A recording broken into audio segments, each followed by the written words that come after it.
Good morning. I didn't fly into here to hear that. Good morning. I need a little energy. I flew in this morning. By the way, Susan, thank you so much. I know everybody else had to be here last night, but my wife just left for Germany, and then I speak this evening in Chicago, so I'll stay for lunch, and then I'm gone.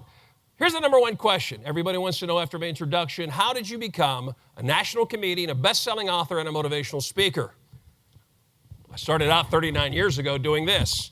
Brown on second, Rodriguez on first, bottom of the third. Here is the 2-2 pitch of the way just inside ball three. But I got bored and tired. And I'm going to tell you why. I found out if you're going to broadcast baseball professionally, do it for a good team. Now, you Royals fans know what I'm talking about. Anyways, I'm referring to the year you won the World Series. I do my homework. Hello. You guys put yourselves in that position, not me.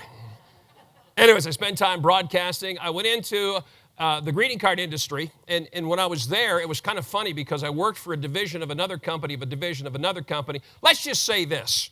They asked me to write some funny cards, and I'm going to share something with you all today. The irony of life is irony.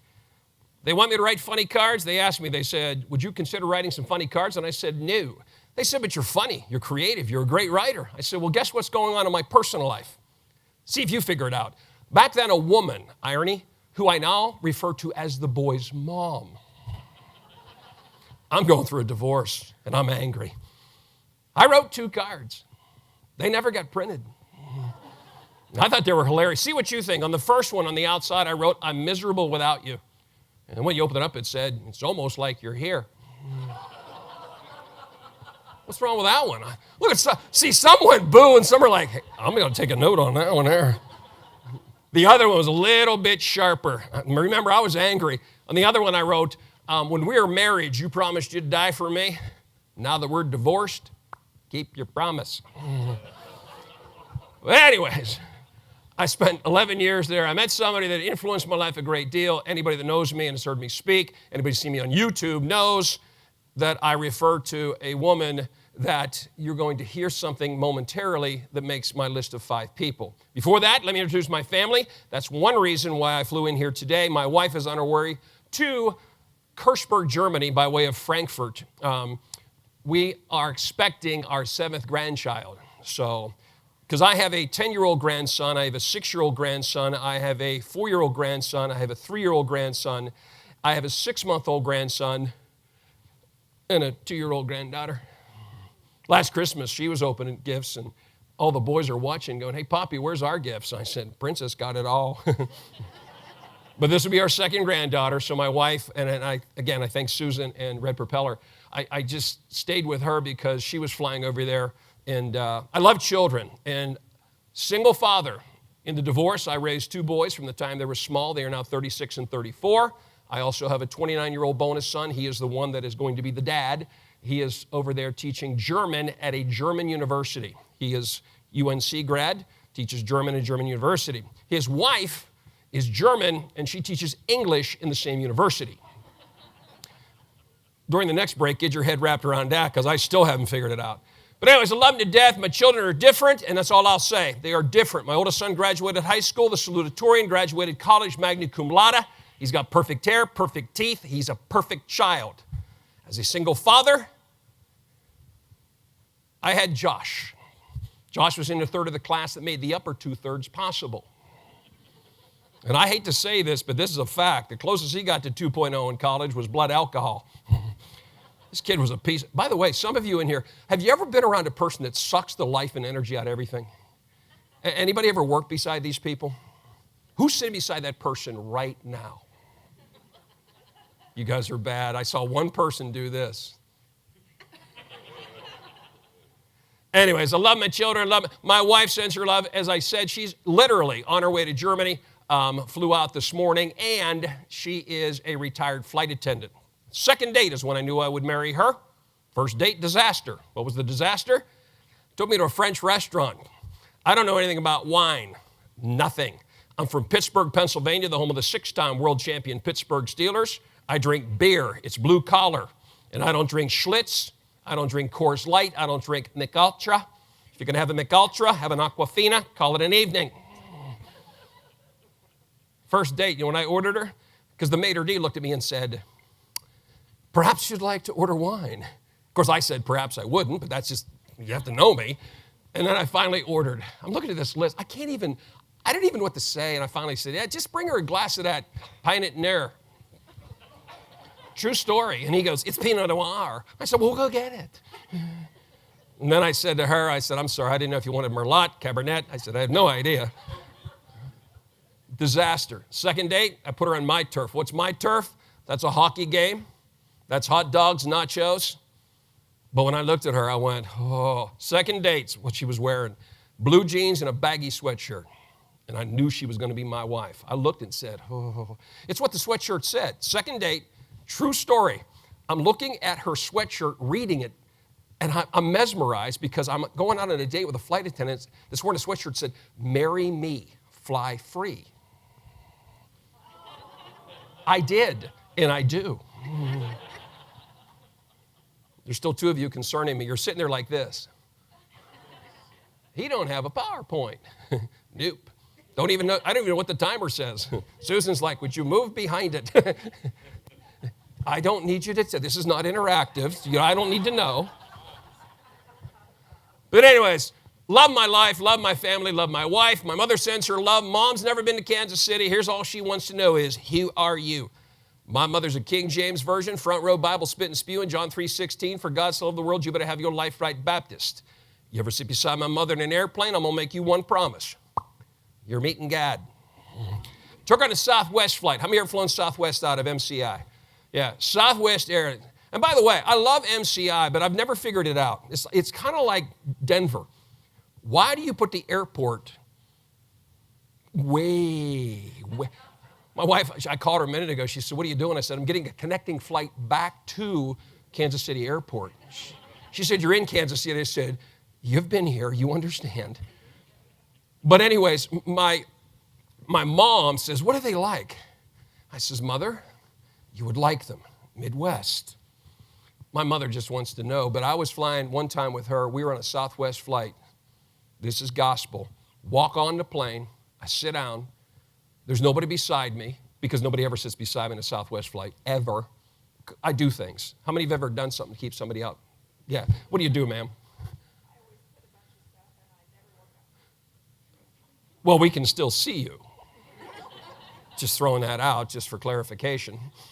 But you know what to do? Get more aggressive. Well, here's what really works. You come walking down the aisle towards me, you'll hear me first. You slow down, I'm going to my nose. You stop, I'll look at it. And if you're pretentious, you don't want to sit beside me. I'll tell you why. Because I don't have a pretentious bone in my body. Look at some of you going, well, look at the way you're dressed. Yeah, see how short this is? I got 20 of these at Amazon, $19.96 for a 20-pack. I got Prime, I got them free freight. The suit, witness, what is it? Joseph A. Banks. You buy one, you get 3 free. The shirt, 75 cents at a yard sale. You're like, that's a nice shirt for 75 cents. It's tucked in below my knees. It's a long shirt. Back to the story, this guy walks on the plane. I could tell he was pretty pretentious. So I gave him the, I don't think so look. And I don't think that's why he didn't sit by me. I think it's what I said to him. I said, I don't think so. He then looks at my mother, my King James Version Baptist mother, and he says, and I quote as he points to the seat, ma'am, is that seat saved? And all I heard my mother say is, I don't know about the seat, but I am. I'm like, here we go. And if you didn't understand that, ask somebody that did that, probably help you out later in life.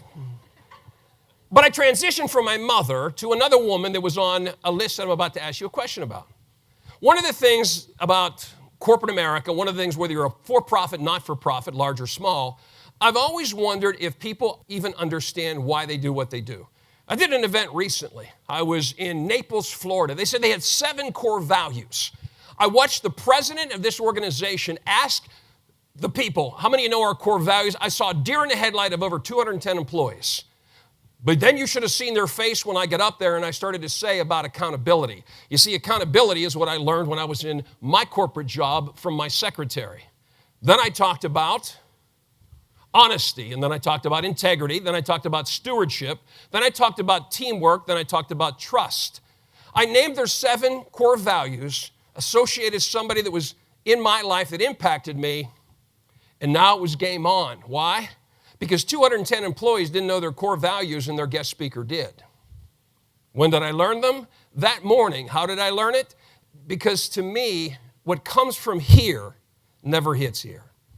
It's got to come from here. What comes from the heart goes to the heart. But you always have to answer this question.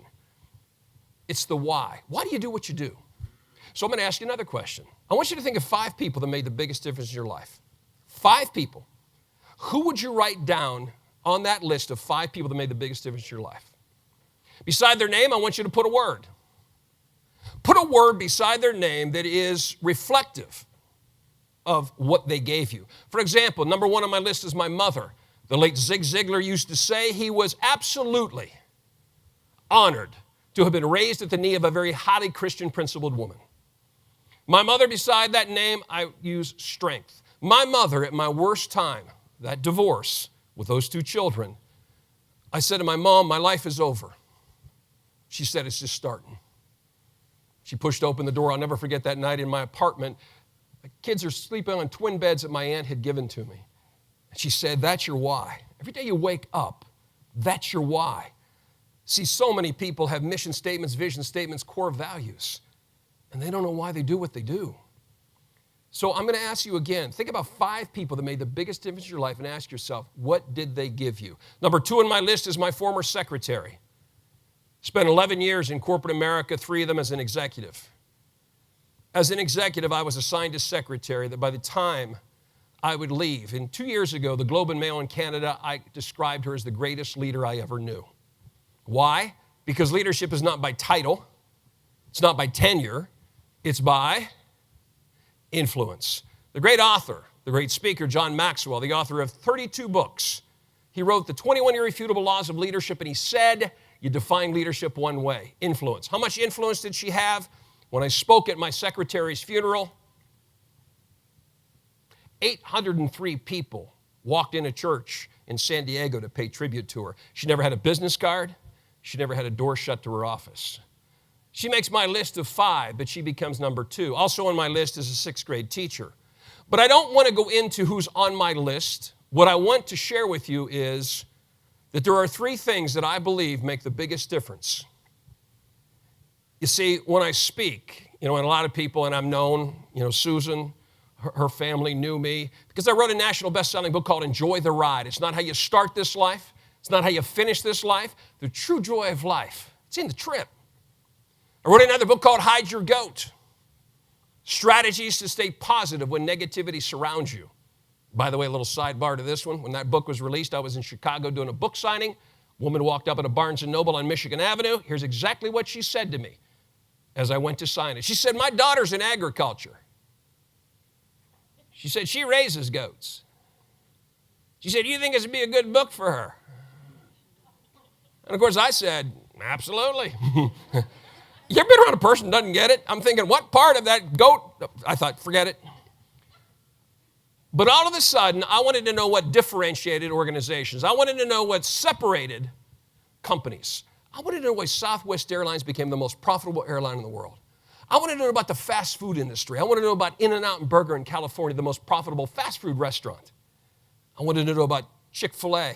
I got a chance to meet Truett Cathy. I wanted to know why some schools were exemplary and some weren't. I wanted to know how in Petal, Mississippi, with 146 school districts, how Petal became number 1.